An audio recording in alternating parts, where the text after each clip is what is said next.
মধ্যপ্রাচ্যে যুক্তরাষ্ট্র ও ইসরায়েলের বিরুদ্ধে সাম্প্রতিক যুদ্ধে ইরানের প্রতিরোধ এবং পাল্টা জবাব অবাক চোখে দেখেছে পুরো বিশ্ব। মার্কিন ইসরায়েলি যৌথ শক্তি মিলেও ইরানকে একটুও টলাতে পারেনি, উল্টো নিজেরাই কুপোকাত হয়েছে নানাভাবে। আর তাই ইরানের কথা অনুযায়ী যুদ্ধবিরতিতে যেতে সম্মত হয় যুক্তরাষ্ট্র। এবার চলমান সাময়িক যুদ্ধবিরতির মাঝেই নতুন দাবি তুলেছে ইরান। কোনো ধরনের সাময়িক যুদ্ধবিরতি নয়, বরং যুদ্ধের চিরস্থায়ী অবসান চায় তারা। ইরানের প্রতিরোধী স্পৃহা এখন আর নতুন নয়। তবে কি এবার যুদ্ধ বন্ধ করে মধ্যপ্রাচ্য থেকে তল্পিতল্পা গুটিয়ে পালাবে যুক্তরাষ্ট্র? ইরানের উপপররাষ্ট্রমন্ত্রী সাইদ খাতিবজাদেহ স্পষ্ট জানিয়ে দিয়েছেন, কোনো ধরনের অস্থায়ী বা সীমিত যুদ্ধবিরতি গ্রহণ করবে না তাদের দেশ, বরং চলমান সংঘাতের একটি স্থায়ী ও পূর্ণাঙ্গ সমাধানই এখন তাদের একমাত্র লক্ষ্য।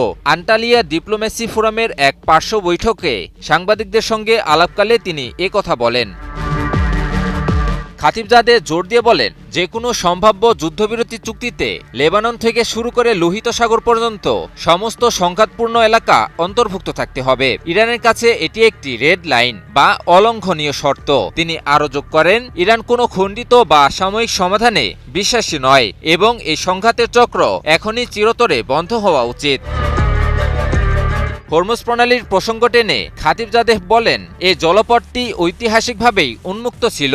যদিও এটি ইরানের জলসীমার মধ্যে অবস্থিত, তবুও দীর্ঘকাল ধরে এটি আন্তর্জাতিক চলাচলের জন্য উন্মুক্ত রাখা হয়েছে।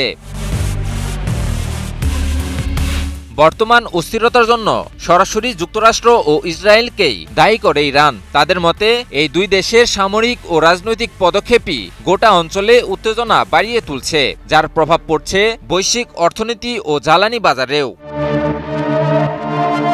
বিশ্লেষকরা বলছেন, ইরানের এই অবস্থান একটি কৌশলগত বার্তা। ইরান দেখাতে চাইছে তারা আর ছোট সমঝোতায় আগ্রহী নয়, বরং তারা পুরো খেলা নিয়মই বদলে দিতে চায়।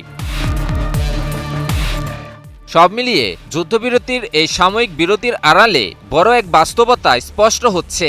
সংঘাত এখনো শেষ হয়নি, বরং সামনে হয়তো কোনো সমাধান অথবা আরও জটিল এক সংঘাত। দুটোর যে কোনো একটির দিকেই এগোচ্ছে মধ্যপ্রাচ্য। ইমন আলী, নিউজ 24।